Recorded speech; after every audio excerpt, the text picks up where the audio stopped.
नमस्कार मंडळी, जय शिवराय. तर फायनली हे बघण्यासाठी चालू झालं होतं आणि इथून एवढं होतं सिड्या किंवा मग ॲक्सिलेटरने जायला, कारण लिफ्ट खालपर्यंतच होती. तर मग इथून आम्ही गेलो पप्पांना घेऊन. म्हटलं चला आलेलोच आहे तर सगळं बघूनच जायचं, तसं काही जायचं नाही, कारण आपण ते बघण्यासाठी आलेलं आहे तर ते बघून झालंच पाहिजे. त्यानंतर मग खाली आलो आणि मग इथून नंतर लिफ्ट असते, तर मग मम्मी त्यांना लिफ्टने घेऊन गेले. त्यानंतर खाली बघा हा गॅलरी व्ह्यू आहे ना, म्हणजे सर्वच जवळपास सर्वच एकदम छान आणि एकदम क्लीन आणि मस्त आहे.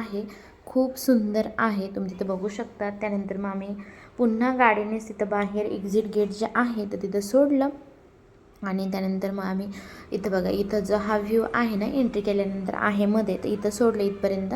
मग इथून मग आम्ही बाहेर गेलो आणि तर बघा हा व्ह्यू दिसतो. तर इथून मग थोडंसं पायी चालत गेलो. त्यानंतर मग जेवण वगैरे करून घेतले. 11:30-12 वाजले होते. म्हटलं जेवण करून घेऊया, मग कुठं गेल्यानंतर काही थांबायची गरज पडणार नाही.